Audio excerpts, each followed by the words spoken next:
ആശുപത്രിയിൽ നിന്ന് ചികിത്സ കഴിഞ്ഞ് വീട്ടിലേക്ക് മടങ്ങിയ യുവാവിനെ കൊലപ്പെടുത്താൻ ശ്രമിച്ച സംഭവത്തിൽ 5 പേർ അറസ്റ്റിൽ.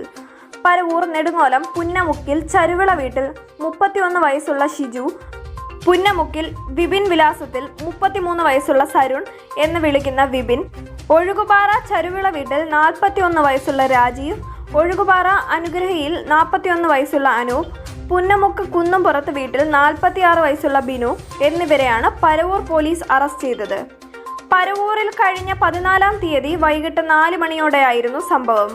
നെടുങ്ങോലം പുന്നമുക്ക് സ്വദേശി 46 വയസ്സുള്ള ജെയിംസിനെയാണ് 5 അംഗ സംഘം ആക്രമിച്ചത്.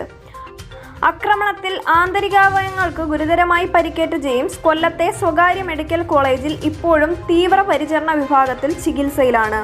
സംഭവം നടന്നതിന് തലേ ദിവസം അക്രമി സംഘത്തിലെ ചിലരുമായി ജെയിംസിന്റെ കുടുംബാംഗങ്ങളും 1-ാം പ്രതിയുമായ ഷിജുവുമായി വാക്കേറ്റവും കയ്യാങ്കളിയും ഉണ്ടായി. വിവരമറിഞ്ഞ പരവൂർ പോലീസ് സ്ഥലത്തെത്തി ഇരു കൂട്ടരെയും പോലീസ് സ്റ്റേഷനിൽ എത്തിച്ച് സന്ധി സംഭാഷണം നടത്തി ഇനി യാതൊരു പ്രശ്നവും ഉണ്ടാക്കില്ലെന്ന് എഴുതി വെപ്പിച്ച് പറഞ്ഞയക്കുകയായിരുന്നു.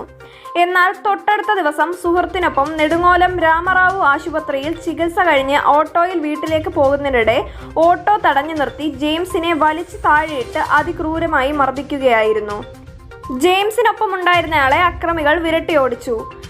സംഭവ സ്ഥലത്ത് നിന്നും ജെയിംസിനെ വലിച്ചിഴച്ചു കൊണ്ടുപോയി 1-ാം പ്രതിയുടെ വീട്ടുമുറ്റത്ത് കൊണ്ടിട്ട് വയറ്റിലും നെഞ്ചിലും ചവിട്ടി കൊലപ്പെടുത്താൻ ശ്രമിക്കുന്നത് കണ്ട അയൽവാസിയായ സ്ത്രീ പരവൂർ പോലീസിൽ വിവരമറിയിച്ചതിനെ തുടർന്ന് പോലീസ് എത്തിയാണ് അബോധാവസ്ഥയിൽ കിടന്ന ജെയിംസിനെ ആശുപത്രിയിൽ എത്തിച്ചത്. പോലീസ് സംഭവത്തെക്കുറിച്ച് സമഗ്രമായ അന്വേഷണം നടത്തി കുറ്റക്കാർക്കെതിരെ നടപടി സ്വീകരിക്കണമെന്നാവശ്യപ്പെട്ടുകൊണ്ട് ജെയിംസിന്റെ മാതാവ്, ആഭ്യന്തരമന്ത്രി, ചീഫ് സെക്രട്ടറി, ദക്ഷിണ മേഖല IG, ജില്ലാ പോലീസ് മേധാവി എന്നിവർക്ക് പരാതി നൽകിയതിനെ തുടർന്ന് പോലീസ് നടത്തിയ അന്വേഷണത്തിൽ പ്രതികളെ അറസ്റ്റ് ചെയ്തു. കോടതിയിൽ ഹാജരാക്കിയ 5 അംഗ സംഘത്തെ റിമാൻഡ് ചെയ്തു. പരവൂർ CI പ്രവീൺ JS, SI-മാരായ സന്ദീപ്, സജിലാൽ, പ്രദീപ്, വിജയകുമാർ, CPO-മാരായ അനൂപ് കൃഷ്ണൻ, അജേഷ്, രഞ്ജിത്ത് എന്നിവരടങ്ങുന്ന പോലീസ് സംഘമാണ് പ്രതികളെ അറസ്റ്റ് ചെയ്തത്. News desk, express news.